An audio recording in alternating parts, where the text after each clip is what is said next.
ಇವತ್ತಿನ another myth and fact ಬಗ್ಗೆ ಮಾತಾಡ್ತೀನಿ. ಅದು ಏನಂದ್ರೆ, ಎಲ್ಲರಿಗೂ ಇದು ಒಂದೊಂದರ ಅನುಭವ ಆಗಿರುತ್ತೆ. ಅದು ಯಾವುದು ಅಂದ್ರೆ, ನಾನು ಈ ಫಿಸಿಕಲ್ ಆಕ್ಟಿವಿಟಿ, ನಾನು ವ್ಯಾಯಾಮ ಮಾಡಿದ ನಂತರ ನಾನು ಏನು ಬೇಕಾದ್ರೂ ತಿನ್ನಬಹುದು, ಯಾಕಂದ್ರೆ ನಾನು ಎಕ್ಸಸೈಸ್ ಮಾಡಬೇಕಾದ್ರೆ ಕ್ಯಾಲೋರೀಸ್ನ ಬರ್ನ್ ಮಾಡ್ತಾ ಇದ್ದೀನಿ ಅಂತ ತುಂಬ ಜನ ನಾವು ತಿಳ್ಕೊಂಡಿರ್ತೀವಿ. ಅದ್ರ ಬಗ್ಗೆ ಮಾತಾಡೋಣ. ನಾವು ವ್ಯಾಯಾಮದ ನಂತರ ಏನು ಬೇಕಾದ್ರೂ ತಿನ್ನಬಹುದು, ಇದು ಸರಿಯೋ ಅಥವಾ ತಪ್ಪು, ಇದ್ರ ಬಗ್ಗೆ ಈ ಸಂಚಿಕೆಯಲ್ಲಿ ಮಾತಾಡೋಣ. ಸೊ ಮೊದಲನೇದಾಗಿ, ವ್ಯಾಯಾಮ ಆದ ತಕ್ಷಣ ನಾನು ತುಂಬ ಜನನ ಕೇಳಿದ್ದೀನಿ, ಮೇಡಮ್ ನಾನು ನಾನು ಎಕ್ಸಸೈಸ್ ಮಾಡ್ತೀನಿ, ರೆಸಿಸ್ಟೆನ್ಸ್ ವರ್ಕೌಟ್ ಮಾಡ್ತೀನಿ, ಎರೋಬಿಕ್ ಎಕ್ಸಸೈಸ್ ಮಾಡ್ತಾ ಇದ್ದೀನಿ, ನಾನು ಅದಾದ ನಂತರ ನಾನು ಏನು ಬೇಕಾದ್ರೂ ತಿನ್ಬೋದು, ಯಾಕಂದರೆ ನಾನು ಎಕ್ಸಸೈಸಲ್ಲಿ ನಾನು ಕ್ಯಾಲೋರೀಸ್ನ ಬರ್ನ್ ಮಾಡ್ತಾ ಇದ್ದೀನಿ ಅಂತ ತುಂಬ ಜನ ಹೇಳ್ತಾರೆ. ನಾನು ತುಂಬ ಜನ ನೋಡಿದ್ದೀನಿ ಕೂಡ.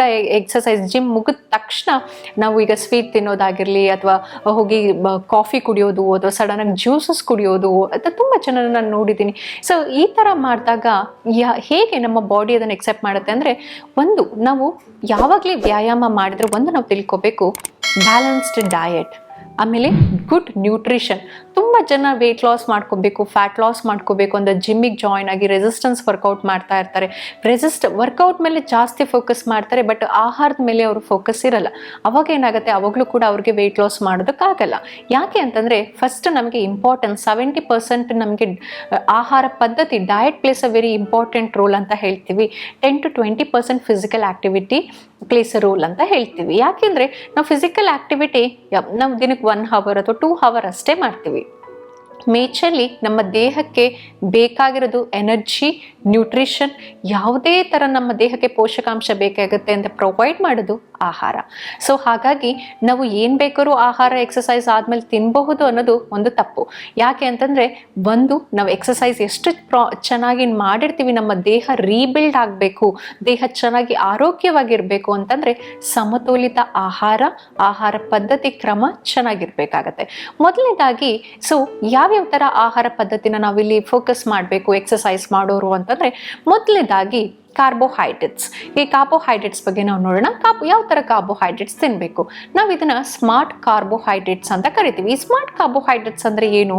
ಸೊ ಈ ಸ್ಮಾರ್ಟ್ ಕಾರ್ಬೋಹೈಡ್ರೇಟ್ ಅಂದರೆ ಇದರಲ್ಲಿ ಫೈಬರ್, ನ್ಯೂಟ್ರಿಷನ್, ಬೇರೆ ಜೀವಸತ್ವಗಳು, ಖನಿಜಗಳು, ಹಾಗೆ ಕಾರ್ಬೋಹೈಡ್ರೇಟ್ಸ್ ಕೂಡ ಮಿಕ್ಸ್ ಆಗಿರೋ ಆಹಾರನ ನಾವು ಸ್ಮಾರ್ಟ್ ಕಾರ್ಬೋಹೈಡ್ರೇಟ್ಸ್ ಅಂತ ಹೇಳ್ತೀವಿ. ಇದನ್ನು ನಾವು ಓಟ್ಸ್ ಹೇಳಿರ್ಬೋದು, ರೇ ಆಗಿರ್ಬೋದು, ಬಾರ್ಲಿ, ಸಿರಿಧಾನ್ಯ, ಇವೆಲ್ಲ ಕೂಡ ನಾವು ಸ್ಮಾರ್ಟ್ ಕಾರ್ಬೋಹೈಡ್ರೇಟ್ಸ್ ಅಂತ ಹೇಳ್ತೀವಿ. ಯಾಕಂದರೆ ಇದರಲ್ಲಿ ನಾರಿನಂಶ, ಫೈಬರ್ ಕಂಟೆಂಟ್ ಜಾಸ್ತಿ ಇರೋದ್ರಿಂದ ಇದನ್ನು ಸ್ಮಾರ್ಟ್ ಕಾರ್ಬೋಹೈಡ್ರೇಟ್ಸ್ ಅಂತ ಕರಿತೀವಿ. ಈ ಸ್ಮಾರ್ಟ್ ಕಾರ್ಬೋಹೈಡ್ರೇಟ್ಸ್ ನಾರಿನಂಶ ಎಷ್ಟು ಜಾಸ್ತಿ ಇರುತ್ತೋ ಆವಾಗ ನಮಗೆ ದೇಹದಲ್ಲಿ ಯಥೇಚ್ಛವಾಗಿ ಶುಗರ್ ಅಂಶ ಜಾಸ್ತಿ ಮಾಡೋದಕ್ಕೆ ಇದು ಬಿಡುವುದಿಲ್ಲ. ಹಾಗಾಗಿ ನಮಗೆ ಎಷ್ಟು ಸಕ್ಕರೆ ಅಂಶ ಜಾಸ್ತಿ ಆಗುತ್ತೋ ಅಷ್ಟು ಫ್ಯಾಟ್ ಕನ್ವರ್ಷನ್ ಮತ್ತೆ ಆಗುತ್ತೆ ದೇಹದಲ್ಲಿ. ಹಾಗಾಗಿ ಈ ಸ್ಮಾರ್ಟ್ ಕಾರ್ಬೋಹೈಡ್ರೇಟ್ಸ್ ಬಳಸೋದ್ರಿಂದ ನಿಮಗೆ ಯಾವುದೇ ಥರ ಮತ್ತೆ ಫ್ಯಾಟ್ ಫಾರ್ಮೇಷನ್ ಆಗೋ ಚಾನ್ಸಸ್ನ ಕಮ್ಮಿ ಮಾಡ್ತಾ ಹೋಗುತ್ತೆ. ಹಾಗೆ ನೆಕ್ಸ್ಟ್ ಪ್ರೋಟೀನ್ ಸ್ನ್ಯಾಕಿಂಗ್, ಮತ್ತು ಪ್ರೋಟೀನ್, ಈಗ ಊಟದಲ್ಲಿ ಪ್ರೋಟೀನ್ ಅವಶ್ಯಕತೆ ಇರುತ್ತೆ. ನಾನು ಈಗ ಹೇಗೆ ಕಾರ್ಬೋಹೈಡ್ರೇಟ್ ಎಷ್ಟು ಪ್ರಾಮುಖ್ಯತೆ ವಹಿಸುತ್ತೋ ಹಾಗೆ ಪ್ರೋಟೀನ್ ಕೂಡ ಅಷ್ಟೇ ಪ್ರಾಮುಖ್ಯ ವಹಿಸುತ್ತೆ. ಇದನ್ನು ಮ್ಯಾಕ್ರೋನ್ಯೂಟ್ರಿಯನ್ಸ್ ಅಂತ ಕರಿತೀವಿ. ಈಗ rebuilding of a muscle mass ಆಗಬೇಕು, ಅಥವಾ ನಮ್ಮ ರೀಬಿಲ್ಡಿಂಗ್ ಆಫ್ ಅ ಸೆಲ್ಸ್ ಆಗಬೇಕು, ರಿಪೇರಿಂಗ್ ಆಫ್ ಅ ಸೆಲ್ಸ್ ಆಗಬೇಕು, ಈಗ ನಾವು ಜೀವಕೋಶಗಳ ನಿರ್ವಹಣೆ ಮತ್ತು ಬೆಳವಣಿಗೆ ಆಗಬೇಕು ಅಂತಂದರೆ ಈ ಪ್ರೋಟೀನ್ ಬಹು ಅವಶ್ಯಕತೆ ಇರುತ್ತೆ.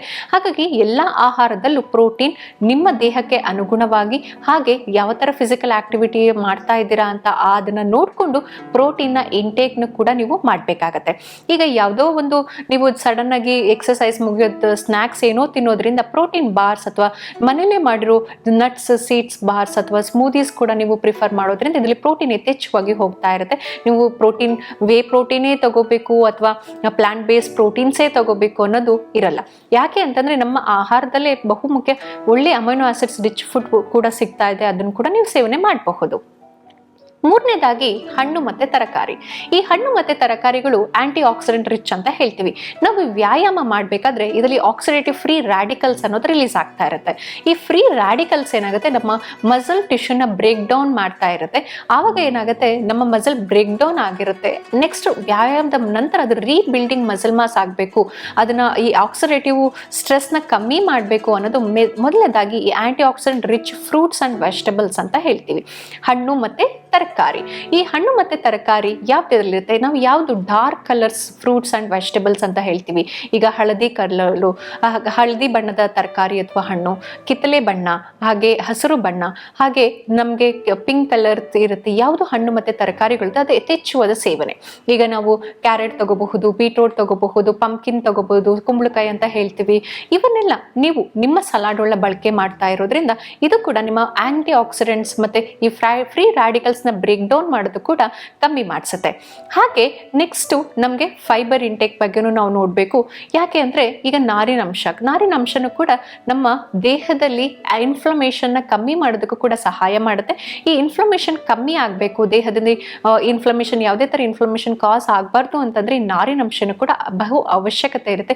ಈಗ ನೀವು ನಟ್ಸ್ ಅಂಡ್ ಸೀಡ್ಸ್ ಕನ್ಸಂಪ್ಷನ್ ಮಾಡಿದ್ರೆ ಅಥವಾ ನೀವು ಕಾಮಕಸ್ತೂರಿ ಬೀಜ ಅಥವಾ ತುಳಸಿ ಬೀಜ ಈ ತರ ಸೇವನೆ ಮಾಡೋದ್ರಿಂದ ಒಂದು ಪ್ರೋಟೀನ್ ಕೂಡ ಬರುತ್ತೆ, ಇದರಲ್ಲಿ ಫೈಬರ್ ಕೂಡ ನೀವು ಸಮತೋಲಿತವಾಗಿ ಸೇವನೆ ಕೂಡ ಮಾಡೋದ್ರಿಂದ ಅಲ್ಲಿ ನಾರಿನಂಶ ಎಷ್ಟು ಹೋಗುತ್ತೋ ನಿಮ್ಮ ದೇಹದಲ್ಲಿ ಫ್ಯಾಟ್ ಕನ್ವರ್ಷನ್ ಕೂಡ ಇರೋದಿಲ್ಲ.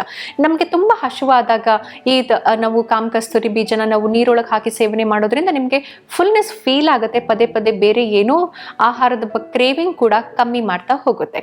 ಹಾಗೆ ನಾವು ಗುಡ್ ಫ್ಯಾಟ್, ಈಗ ಜಿಮ್ಮಿಗೆ ಹೋಗ್ತಾ ಇರ್ತೀವಿ, ನಾವು ಫ್ಯಾಟ್ ತಿನ್ನಬಾರ್ದು ಅಂತ ತುಂಬ ಜನ ಜಿಮ್ ಟ್ರೈನರ್ ಹೇಳ್ತಾ ಇರ್ತಾರೆ. ನೀವು ಫ್ಯಾಟ್ ಕನ್ಸಂಪ್ಷನ್ ರೆಸ್ಟ್ರಿಕ್ಷನ್ ಮಾಡಬೇಕು, ಫ್ಯಾಟ್ಸ್ನ ತಗೋಬಾರ್ದು ಅಂತ ತುಂಬ ಜನ ಹೇಳ್ತಾ ಇರ್ತಾರೆ. ಬಟ್ ಅದು ಕೂಡ ರಾಂಗ್. ನಮ್ಮ ದೇಹಕ್ಕೆ ನಮ್ಮ ದೇಹಕ್ಕೆ ಕಾರ್ಯ ಆಗಬೇಕು, ಮೂಲಭೂತ ಕಾರ್ಯಗಳು ನಮ್ಮ ದೇಹದೊಳಗೆ ಆಗಬೇಕು ಅಂತಂದರೆ ಫ್ಯಾಟ್ ಕೂಡ ಬಹು ಮುಖ್ಯ ಪಾತ್ರ ವಹಿಸುತ್ತೆ. ಈ ಫ್ಯಾಟ್ನ ಎರಡು ಅನ್ಹೆಲ್ದಿ ಫ್ಯಾಟ್ ಇರುತ್ತೆ, ಗುಡ್ ಫ್ಯಾಟ್, ಬ್ಯಾಡ್ ಫ್ಯಾಟ್ ಅಂತಲೂ ಕರಿತೀವಿ. ನಾನು ಬ್ಯಾಡ್ ಫ್ಯಾಟ್ ಬಗ್ಗೆ ಫೋಕಸ್ ಮಾಡ್ತಿಲ್ಲ, ಇಲ್ಲಿ ನಾವು ಗುಡ್ ಫ್ಯಾಟ್ ಬಗ್ಗೆ ನಾವು ತಿಳ್ಕೊಬೇಕಾಗತ್ತೆ. ಗುಡ್ ಫ್ಯಾಟ್ಸ್ ಅಂದ್ರೆ ಯಾವುದು? ಈಗ ನಾವು ಹೇಳ್ತೀವಿ, ಈಗ ಬೆಣ್ಣೆ, ತುಪ್ಪ ಆಗಿರಬಹುದು, ಅಗಸೆ ಬೀಜ, ಈಗ ಸೂರ್ಯಕಾಂತಿ ಬೀಜಗಳಾಗಿರ್ಬೋದು, ಎಣ್ಣೆ ಕಾಳುಗಳು, ನಟ್ಸ್ಗಳು ಅಂತ ಏನು ಹೇಳ್ತೀವಿ, ಇದರಲ್ಲಿ ಗುಡ್ ಫ್ಯಾಟ್ ಇರುತ್ತೆ. ಒಮೆಗಾ 3, ಒಮೆಗಾ 6 ಅಂತ ಹೇಳ್ತೀವಿ. ಎಷ್ಟೋ ಜನ ನಾನು ನೋಡಿದ್ದೀನಿ ಒಮೆಗಾ 3 ಕ್ಯಾಪ್ಸೂಲ್ಸ್ ತಗೊಳ್ತಾ ಇರ್ತಾರೆ. ಫ್ಯಾಟ್ ಬರ್ನ್ ಮಾಡೋಕ್ಕೆ ಒಮೆಗಾ 3 ಕ್ಯಾಪ್ಸೂಲ್ ಆಗಲಿ ಸಪ್ಲಿಮೆಂಟ್ಸ್ ಆಗಲಿ ತಗೊಳ್ತಾ ಇರ್ತಾರೆ. ನಾವು ಸಪ್ಲಿಮೆಂಟ್ಗಿಂತ ನಮ್ಮ ಆಹಾರದಲ್ಲಿ, ಈಗ ನೀವು ನಾನ್ ವೆಜಿಟೇರಿಯನ್ ಆದರೆ ಫಿಶ್ನ ಜಾಸ್ತಿ ಕನ್ಸಂಪ್ಷನ್ ಮಾಡಬಹುದು. ಹಾಗೆ ನಟ್ಸ್, ಸೀಡ್ಸ್ನ ಕನ್ಸಂಪ್ಷನ್ ಮಾಡಿದ್ರೆ ಒಮೆಗಾ 3, ಒಮೆಗಾ 6 ಫ್ಯಾಟಿ ಆಸಿಡ್ಸ್ ಬರ್ತಾ ಹೋಗುತ್ತೆ. ಇಲ್ಲ ನೀವು ವೆಜಿಟೇರಿಯನ್ ಆಗಿದ್ರೆ ಈಗ ಅಗಸೆ ಬೀಜ, ಈಗ ಸೀಡ್ಸ್, ನಟ್ಸ್ ಮತ್ತೆ ಕೆಲವೊಂದು ಹೆಂಪ್ ಸೀಡ್ಸ್ ಅಂತ ಬರುತ್ತೆ, ಈ ಥರದ ಕನ್ಸಂಪ್ಷನ್ ನೀವು ಮಾಡೋದ್ರಿಂದ ನಿಮಗೆ ಸಸ್ಯಾಹಾರಿಗಳಾದಿರ್ಬೋದು ಅಥವಾ ಮಾಂಸಾಹಾರಿಗಳು ಯಾರೇ ಆದರೂ ಈ ಒಮೆಗಾ 3, ಒಮೆಗಾ 6ನ ಕನ್ಸಂಪ್ಷನ್ ನಾವು ಆಹಾರದಲ್ಲಿ ನಾವು ಕನ್ಸಂಪ್ಷನ್ ಮಾಡೋದು, ಯಾವುದೇ ಥರ ಸಪ್ಲಿಮೆಂಟ್ಸ್ನ ಕನ್ಸಂಪ್ಷನ್ ಮಾಡೋ ಅವಶ್ಯಕತೆ ಇರೋದಿಲ್ಲ. ಹಾಗೆ ಈ ಗುಡ್ ಫ್ಯಾಟ್ಸ್ನ ಕೊಟ್ಟಾಗ ನಿಮ್ಮ ದೇಹದಲ್ಲಿ ಬೇಗ ವಿಸರಲ್ ಫ್ಯಾಟ್ ಮತ್ತು ಸಬ್ಕ್ಯೂಟೇನಿಯಸ್ ಫ್ಯಾಟ್ ಕೂಡ ಬೇಗ ಕಮ್ಮಿ ಆಗ್ತಾ ಬರುತ್ತೆ. ಯಾರು ಫ್ಯಾಟ್ ಲಾಸ್ ಮಾಡ್ಕೊಳ್ತಾ ಇದ್ದೀರಿ ಅಂದರೆ, ನೀವು ಟ್ರೈ ಮಾಡ್ತಾ ಇದ್ರೆ ಫ್ಯಾಟ್ ಲಾಸ್ ಮಾಡೋದಕ್ಕೆ ಅಂತಂದರೆ ಅವರು ಗುಡ್ ಫ್ಯಾಟ್ ಕೂಡ ಇನ್ಕ್ಲೂಡ್ ಮಾಡಬೇಕಾಗತ್ತೆ. ಈಗ ಎಕ್ಸಸೈಸ್ಗಿಂತ ಮುಂಚೆ ನಾವು ತುಂಬ ಜನ ನೋಡಿದ್ದೀವಿ, ನಾವು ಬರೀ ಹೊಟ್ಟೆಲೆ ಎಕ್ಸಸೈಸ್ ಮಾಡ್ತಾ ಇದ್ದೀವಿ ಫ್ಯಾಟ್ ಬರ್ನ್ ಮಾಡ್ಕೊಳೋದಕ್ಕೆ ಅಂದರೆ ಅದು ರಾಂಗ್ ಥಿಂಗ್ ಆಗುತ್ತೆ. ನಾವು ಯಾವಾಗಲೇ ಆಗಲಿ ಎಕ್ಸಸೈಸ್, ವ್ಯಾಯಾಮ ಮಾಡೋಕ್ಕಿಂತ ಮುಂಚೆ ಪ್ರೀ ವರ್ಕೌಟ್ ಮತ್ತು ಪೋಸ್ಟ್ ವರ್ಕೌಟ್ ಮೀಲ್ನ ಕೊಡಲೇಬೇಕಾಗತ್ತೆ. ನೀವು ಪ್ರೀ ವರ್ಕೌಟ್ ಮೀಲ್ನ ಯಾವ ಥರ ನಾವು ಫೋಕಸ್ ಮಾಡಬೇಕು ಅಂದರೆ, ಪ್ರೀ ವರ್ಕೌಟ್ ಮೀಲು ನಿಮಗೆ ಕಾರ್ಬೋಹೈಡ್ರೇಟ್ ಮತ್ತು ಎಲೆಕ್ಟ್ರೋಲೈಟ್ಸ್ನ ಸಪ್ಲಿಮೆಂಟ್ ಮಾಡಬೇಕು. ಪೋಸ್ಟ್ ವರ್ಕೌಟ್ ಮೀಲ್ ನಿಮಗೆ ಪ್ರೋಟೀನ್ನ ಸಪ್ಲಿಮೆಂಟ್ ಮಾಡಬೇಕಾಗತ್ತೆ.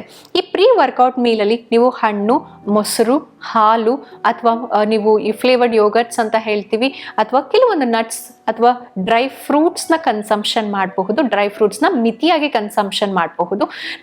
ಪೋಸ್ಟ್ ವರ್ಕೌಟ್ ಮೀಲ್ನ ನಾವು ಮೇಜರ್ಲಿ ಫೋಕಸ್ ಮಾಡೋದು ಪ್ರೋಟೀನ್ ಮೇಲೆ ಫೋಕಸ್ ಮಾಡ್ತೀವಿ. ಯಾಕಂದರೆ ರಿಪೇರಿಂಗ್ ಆಫ್ ಅ ಮಸಲ್ ಮಾಸ್ಗೋಸ್ಕರ ಪ್ರೋಟೀನ್ ಭರಿತ ಆಹಾರ, ವೆಜ್ ಅಥವಾ ನಾನ್ ವೆಜ್ ಯಾವುದೇ ಇದ್ರೂ ಕೂಡ ನೀವು ಸೇವನೆ ಮಾಡಬಹುದು. ಸೊ ವೀಕ್ಷಕರೇ, ಇಲ್ಲಿ ತನಕ ನಾನು ವ್ಯಾಯಾಮ ಮತ್ತು ಅದರ ಆಹಾರ ಪದ್ಧತಿ, ಸಮತೋಲಿತ ಆಹಾರದ ಬಗ್ಗೆ ನಾನು ನಿಮಗೆ ತಿಳಿಸ್ಕೊಟ್ಟೆ. ಇದೇ ರೀತಿ ಮುಂದಿನ ಸಂಚಿಕೆಯಲ್ಲಿ ಮತ್ತೊಂದು ಮಿತ್ ಅಂಡ್ ಫ್ಯಾಕ್ಟ್ ಬಗ್ಗೆ ಮಾತಾಡ್ತೀನಿ. ಅಲ್ಲಿ ತನಕ ನೋಡ್ತಾ ಇರಿ ಆಯುಷ್ ಟಿವಿ. ವೀಕ್ಷಕರೇ, ಅಂಗೈಯಲ್ಲಿ ಆರೋಗ್ಯ ಕಾರ್ಯಕ್ರಮದಲ್ಲಿ ನಾವು ಮಿತ್ ಅಂಡ್ ಫ್ಯಾಕ್ಟ್ ಬಗ್ಗೆ ತಿಳಿಸ್ಕೊಡ್ತಾ ಇದ್ದೀವಿ. ಇದೇ ತರ ನಿಮ್ಗೆ ಗೊತ್ತಿರೋ ಮಿತ್ ಮತ್ತೆ ಫ್ಯಾಕ್ಟ್ ಬಗ್ಗೆ ನಾನು ನಿಮ್ಗೆ ತಿಳಿಸ್ಕೊಡ್ಬೇಕು ಅಂತಂದ್ರೆ ಫೇಸ್ಬುಕ್, ಇನ್ಸ್ಟಾಗ್ರಾಮ್ ಮತ್ತೆ ಯೂಟ್ಯೂಬ್ ಅಲ್ಲಿ ಕಮೆಂಟ್ ಮುಖಾಂತರ ನಮಗೆ ಯಾವ ಟಾಪಿಕ್ ಬಗ್ಗೆ ಮಾತಾಡಬೇಕು ನಾನು ಅಂತ ನೀವು ತಿಳಿಸ್ಕೊಟ್ರೆ ಮುಂದಿನ ಸಂಚಿಕೆಯಲ್ಲಿ ಆ ಟಾಪಿಕ್ ಬಗ್ಗೆ ನಾನು ಮಾತಾಡ್ತಾ ಇದ್ದೀನಿ. ಅಲ್ಲಿ ತನಕ ನೋಡ್ತಾ ಇರಿ ಆಯುಷ್ ಟಿವಿ. ನಮಸ್ಕಾರ.